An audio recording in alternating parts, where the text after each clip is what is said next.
KB akan membuat podcast mengenai cerita rakyat atau legenda yang berasal dari Sumatera Utara. Mendengar tentang kolam Sampuraga, kalian pasti bertanya-tanya kan? Apa sih kolam Sampuraga itu? Hari ini akan kita jawab. Natasha boleh menceritakan dulu. Jadi Kak, ceritanya itu tentang anak yang durhaka kepada ibunya. Emang apa sih yang dia lakukan kepada ibunya sampai dia dibilang anak durhaka?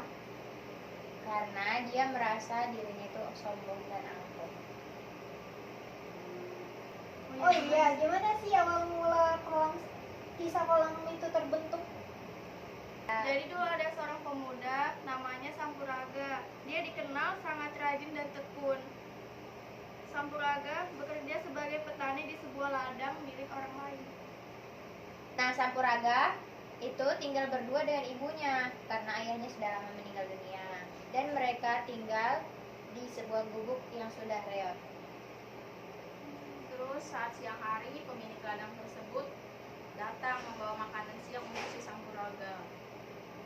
Di situ pemilik ladang memberi saran kepada si Sampuraga tersebut sebaiknya merantau ke daerah yang penduduknya hidup lebih makmur. Oh, jadi dia tuh disuruh ngerantau gitu ya? Nah, setelah dari situ, sepulangnya ia bekerja, Sampuraga segera berbicara kepada ibunya. Dia berkata, "Ibu, aku mendengar ada sebuah daerah yang penduduknya makmur.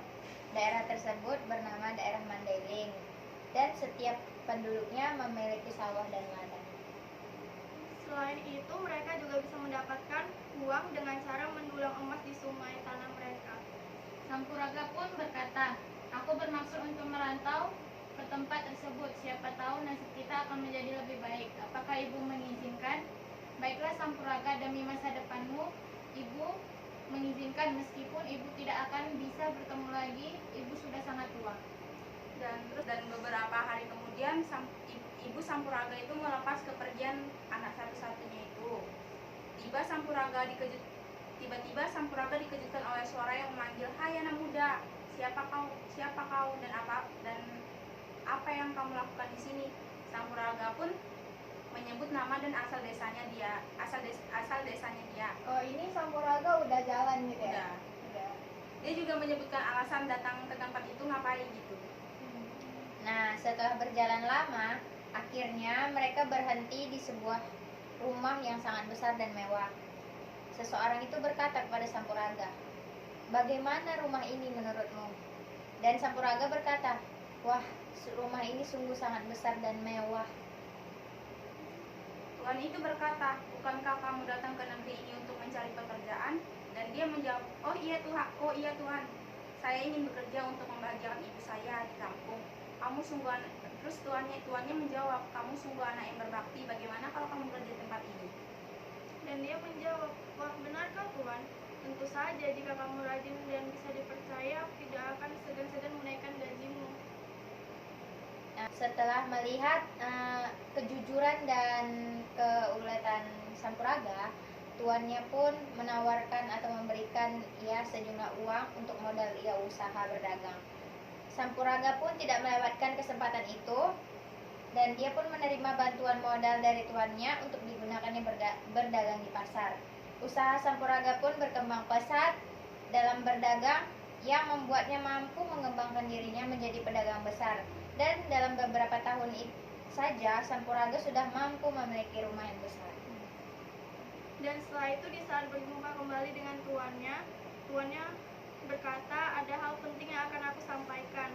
Anakku perempuan, bagaimana jika aku nikahkan kamu dengannya?" Dan Sampuraga pun menyetujuinya untuk dinikahkan. Oh, jadi tuannya ini mau menjodohkan lah gitu ya? Betul. Lanjut. Hari pernikahan Sampuraga pun segera ditentukan. Beberapa hari menjelang pernikahannya, kesibukan terlihat di rumah saudagar tersebut. Tampaklah hiasan dekorasi pernikahan yang sedemikian rupa untuk acara pesta pernikahan putrinya tersebut. Dan berita pernikahan Sampuraga pun mulai tersebar luas bahkan sampai ke kampung halaman.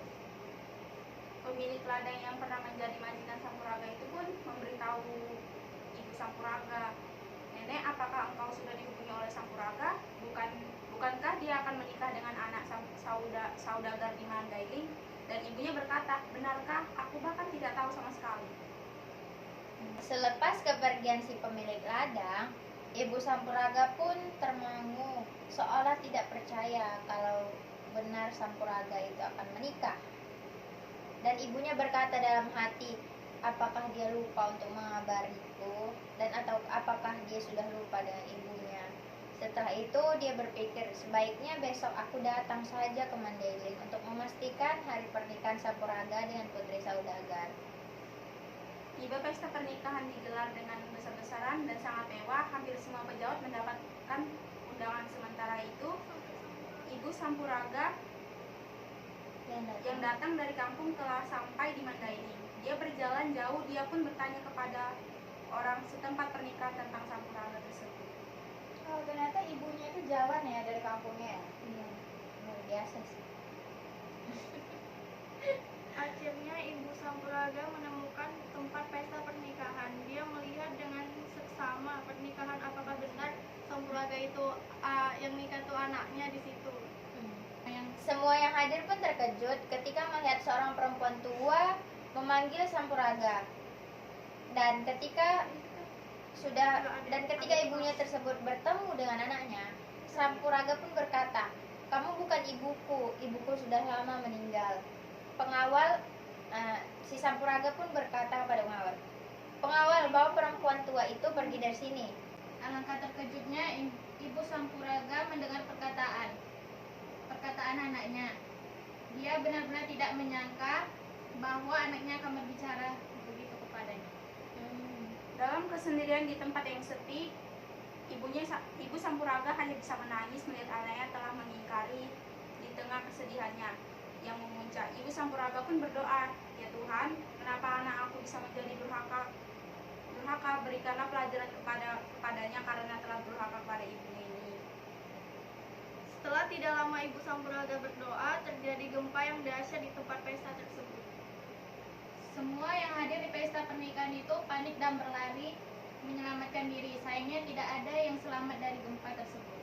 Bahkan tempat pesta itu benar-benar hancur dilanda gempa dan berubah menjadi kolam yang airnya panas. Kolam tersebut kemudian dikenal dengan nama Kolam Sampuraga.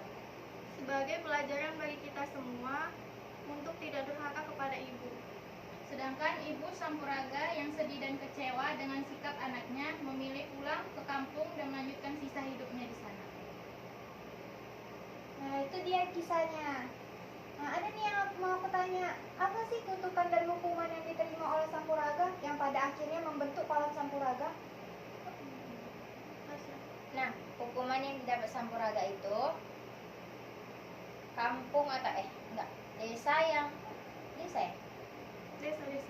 desa yang tempat mereka berada dilanda gempa dan berubah menjadi kolam yang airnya panas. Nah, kolam tersebut dikenal dengan nama Kolam Sampuraga yang menewaskan Sampuraga dan masyarakat sekitar. Amanat yang dapat kita ambil dari cerita ini yaitu kita tidak boleh durhaka kepada orang tua, terkhususnya ibu kita, karena dialah yang melahirkan kita, dia yang berkorban untuk kita. Karena apa yang kita dapat pun, misalnya kita jadi orang yang sukses atau orang yang berhasil, itu tidak terlepas dari doa-doanya. Dan juga ridho yang maha kuasa atas ridho orang tua juga. Jadi kalau kita berbuat salah dan menyakiti hati orang tua kita, maka Allah pasti akan memberikan hukuman kepada kita. Nah, itulah tadi podcast kami tentang Kolam Sampuraga. Kisah tentang Kolam Sampuraga. Kami sudahilah podcast ini. Assalamualaikum warahmatullahi wabarakatuh.